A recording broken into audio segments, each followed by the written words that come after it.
नायब नाज़िम, सबसे पहले तो जंग शहर की तरफ से आपको खुश आमदीद कहते हैं और आपने बड़े अरसे के बाद यहाँ पे लिखी चीज़ें लगाई है। इस पहले DPO साहब ने भी लगाई थी, उनका भी शुक्रिया आप सबका आने का।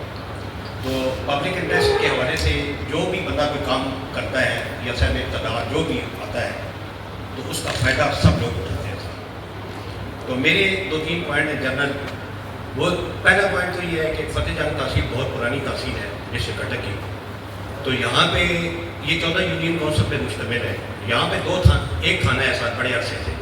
तो मेरा पहला पॉइंट ये है कि आप अपने इख्तियारात इस्तेमाल करते हुए सर फ़तेह जंग शहर को में 2 थाने जो है ना वो मुकर्रर यहाँ पे होने बहुत ही ज़रूरी है। सिटी और एक यूनियन काउंसिल बाहर देहात के लोग हैं उनके लिए क्या लगा जो था नंबर इसका मैं यही हल करता था एक एक करके आपकी जी सर क्राइम का एनालिसिस करें, बिजनेस करें, आप समझते हैं तो रिकमेंड करें, हम उसको मंजूर करवाते हैं, हम कार्रवाई शुरू करते हैं अगर और दूसरा पॉइंट सर ये NHA के हवाले से है, लेकिन चूँकि कीमती जाने का बहुत बड़ा ज़्या हुआ है यहाँ पे फ़तेह जंग शहर के यहाँ पे कैट साइड नहीं लगी हुई है, फौजी फाउंडेशन स्कूल है, यहाँ पे नया अड्डा है, नमाज कदीने है।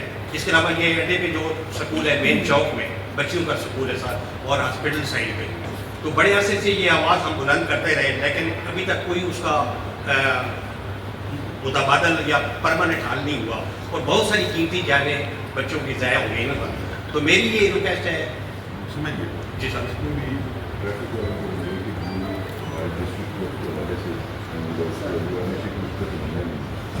तो उसको भी इनिशिएट करवाएं, हम और दो पॉइंट मुख्तसर करते जाएं। आप 10 14 यूनियन काउंसिल में मुश्तमिल तहसील पिछले दिनों DPO साहब यहाँ पे आए थे। वो ट्रैफिक लाइसेंस के हवाले से लोग दूर दराज से पिंडी गैप के और जंड के लोग अटक जाते थे। तो हमने सबसे रिक्वेस्ट की थी तो उन्होंने मेहरबानी की यहाँ पे मोटर कार का इजरा किया है। तो हमारा ये आपसे रिक्वेस्ट है कि जो सेक्रेटरी RT है उसको यहाँ पे पाबंद किया जाए कि 3 तहसीलें जो फ़तेह जंग के साथ मुंसलिक हैं यहाँ पे HTB और LTB का इजरा होना बहुत ही ज़रूरी है।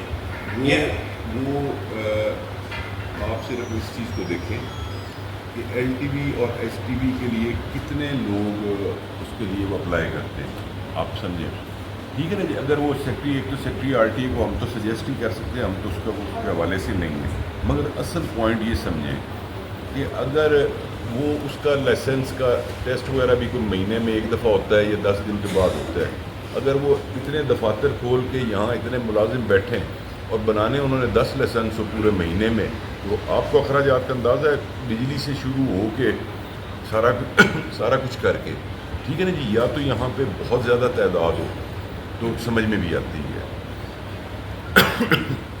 कि वो अपना तकसीम कर लें और एक दिन में महीने में एक दिन मखसूस करें, उस दिन यहाँ आके अपना काम कर लें। अगर वो तादाद वगैरह ज़्यादा है तो हम ज़रूर उसका भी सजेस्ट कर देते हैं। एक दिन रश बहुत ज़्यादा होता है ना। और ये एक और पॉइंट ये है कि आप हमने जो डिप्लाई है इसकी कुछ शिफ्ट सब बना दें, 3 शिफ्ट इनको ड्यूटी लगा दें। कम अज़ कम ये है कि इजीली कोई बंदा अप्रोच कर सके या इनको लिए भी आसानी पैदा हो सके। आप कह रहे हैं कि पुलिस की ड्यूटी वर्किंग की 3 शिफ्टें कर दी हैं। 3 शिफ्टें साथ कर देंगे कुछ ना। पहले तो आप हमेशा कहते हैं बंदे थोड़े हैं, अगर 3 करेंगे तो कहाँ से पूरे होंगे। सर दो की तो कोशिश की जाती है और अमल उस पर करने की पूरी हम करते हैं कि इनको रेस्ट मिले और सारा कुछ मिले, क्योंकि तादाद भी यही है जो आपके सामने है और काम के भी आपको नौयत का अंदाज़ा है कि कितना ज़्यादा है, ठीक है जी। आखिरी सवाल सर जो है ना ट्रैफिक वाले इनके लिए वहाँ पे कोई ऐसा शटर बना दें, वो खड़े रहते हैं बेचारे, उनके लिए वो कमरे शमरा आप बनाए किसी की ड्यूटी लगाए कमरा बना के दें। ठीक है, थैंक यू। कुछ आप भी करेंगे ये सभी मैंने करना है। ठीक है सर, थैंक यू।